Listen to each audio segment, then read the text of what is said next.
Hi guys, আসসালামু আলাইকুম। স্বাগত আপনাদের পেটসুইদার ইউটিউব চ্যানেলে। আজকে আমি কিছু হলুদ মাখা ধান রোদে দিছি। এটা একটু আগে হলুদ মাখানো হয়েছে।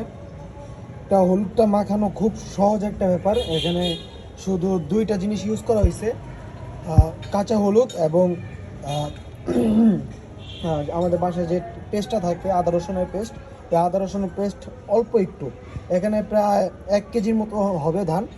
1 কেজি ধানের ভিতরে 10 টাকার কাঁচা হলুদ আর 1 চামচের মতো আহ, হলুদ ওই যে আদা আদা রসুনের পেস্টটা দিয়ে দিছি।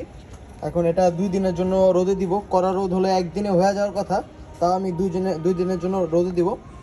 এটা আর কি আমার মতে কম কম করে বানানোই ভালো। আপনারা চেষ্টা করবেন, আপনাদের যাদের 50-60টা কবুতর আছে তারা 1 কেজি করে বানাইতে পারেন। আর যাদের আরও বেশি ওই অনুযায়ী এটা মানে কিছুদিন খাওয়া অফ দিয়ে আবার কিছুদিন খাওয়া শেষ করে ফেলবো। একবারের জন্য পুরো শীতের জন্য বানাইনি আমি, কারণ এটা আমি শুনছি এটা নাকি ফাঙ্গাস পড়া যায়, ওই সময় আরও ব্যাকটেরিয়া তৈরি হয় এখান থেকে। তো আপনার চেষ্টা করবেন অল্প অল্প বানায় অল্প অল্প খাওয়ায় শেষ করে ফেলতে। আর লাগলে আবার পরে বানাবেন, কিন্তু চেষ্টা করবেন একবারে না বানানো, এই অল্প অল্প করে বানায় খাওয়ায় ফেলানো। তো আজকের ভিডিওটা এতটুকুই। দেখা হচ্ছে নেক্সট কোনো ভিডিওতে। যদি কোনো কেউ এটা কীভাবে বানায় ভিডিও দেখতে চান তাহলে অবশ্যই কমেন্ট করে জানাবেন। দেখা হচ্ছে নেক্সট কোনো ভিডিওতে। ততক্ষণ ভালো থাকবেন, সুস্থ থাকবেন। আসসালামু আলাইকুম।